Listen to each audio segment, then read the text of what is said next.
Ini ada pertanyaan, saya menonton ceramah di YouTube, ada salah seorang kiai mengatakan dalam ceramahnya bahwasanya beliau bertemu dengan Rasulullah dalam kondisi terjaga. Beliau katakan beliau mencium tangan dan meluk Rasulullah SAW. Apakah benar bisa bertemu Rasulullah SAW dalam kondisi terjaga? Jawabannya tidak benar. Ya. Sering saya sampaikan, Rasulullah SAW mungkin bertemu dengan kita dalam kondisi mimpi. Mimpi kita bertemu dengan Nabi, itu mungkin. Kata Rasulullah SAW, man ra'ani fil manami faqad ra'ani. Fa inna syaitana la yatamatsalu bi. Barang siapa yang lihat aku dalam mimpi, maka dia telah melihat aku. Karena syaitan tidak bisa meniruku. Mungkin kita bertemu dengan Nabi dalam mimpi. Dan Imam Nawawi mengatakan, seandainya Anda bertemu dengan Nabi dalam mimpi sesuai dengan sifat-sifat Nabi, kemudian Nabi mengajarkan sesuatu di luar daripada syariat Nabi, maka tidak bisa diikuti. Bahkan Imam Nawawi mengatakan, seandainya malam ini seorang mimpi dengan ketemu dengan Nabi, kemudian Nabi berkata besok 1 Ramadan, maka tidak boleh diikuti. Harus kita lihat hilal. Jangan berdasarkan mimpi tersebut. Kenapa? Yang suruh lihat hilal Nabi dalam hadis-hadisnya. Maka tidak mungkin perintah Nabi dalam mimpi berlawanan dengan perintah Nabi tatkala Nabi masih hidup, ya. Jadi demikian, ya. Itu pun kalau yang kita ketemu dalam mimpi adalah Nabi, karena banyak terkadang syaitan datang dalam mimpi ngaku sebagai apa?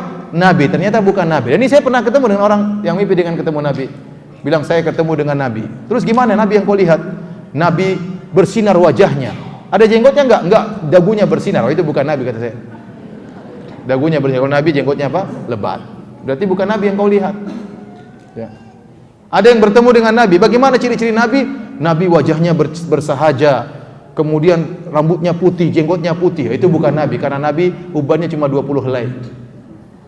Yang kau lihat itu bukan siapa? Bukan Nabi. Maksud saya, Nabi, setan tidak bisa niru Nabi, tapi setan bisa ngaku sebagai Nabi. Itu pun dalam mimpi. Adapun tatkala masih Nabi ketemu kita dalam kondisi sadar, ini enggak mungkin. Nabi sekarang sudah dikubur. Dia tidak akan keluar dari kuburan kecuali pada hari kiamat kelak.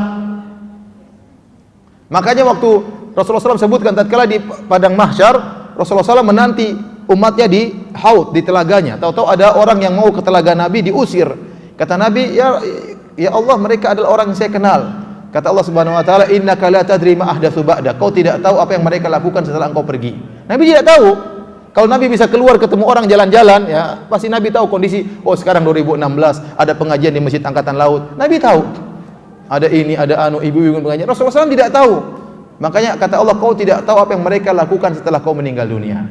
Itu berarti Nabi tidak pernah keluar dari apa? Kuburannya. Makanya saya katakan aneh, di tahun sekarang, tahun 2000-an, Nabi keluar dari kuburan ketemu dengan orang. Sementara waktu Nabi meninggal, putrinya Fatimah menangis, sedih sampai sakit sampai meninggal. Nabi tidak pernah ketemu dengan apa? Putrinya. Nabi tidak pernah mengunjungi Fatimah. Nabi tidak pernah mengunjungi Abu Bakar. Nabi tidak pernah mengunjungi Ali bin Abi Thalib radhiyallahu anhu. Nabi tidak pernah mengunjungi sahabat yang paling dicintai, Abu Bakar.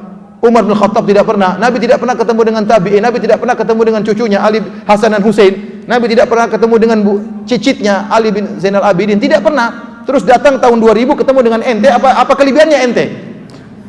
Ente apa kelebihannya? Sementara orang-orang yang Nabi cintai tidak pernah Nabi kunjungi. Tanda tanya bagi kita. Apalagi dalam yang saya dengar YouTube tersebut, kata dia Nabi keluar, ya, jadi katanya kuburannya goyang. Terus Nabi keluar, Nabi cium lutut saya. Gimana Nabi cium lutut ente? Ini benar, dia bilang Nabi cium lutut dia. Gimana? Waktu kuburan goyang, apakah tidak heboh itu askar-askar di Masjid Nabawi? Kuburan ini Nabi mau kemana? Muhammad mau kemana? Katanya. Saya mau cium itu lutut orang Indonesia. Ini mana? Apa enggak heboh seperti itu? Ya, kita berpikir yang boleh orang cerita-cerita, tapi kita punya otak berpikir apa benar seperti itu. Ini sekarang tahun 2000 sudah banyak shooting, sudah banyak CCTV. Masa kejadian tersebut tidak terekam? Itu tahun 2000-an loh cerita itu. Jadi kuburan apa? Goyang, kemudian keluar. Kan susah, keluar itu berarti harus dibongkar itu apa namanya? Kan tertutup itu. Berarti kan kuburan terbongkar. Apa enggak heboh di Masjid Nabawi kalau saya seperti itu? Terus melewati askar, kemudian cium dia, kemudian masuk lagi, gimana ceritanya? Jadi itu saya katakan khurafat. Khurafat itu tidak benar. Wallahu a'lam bishawab.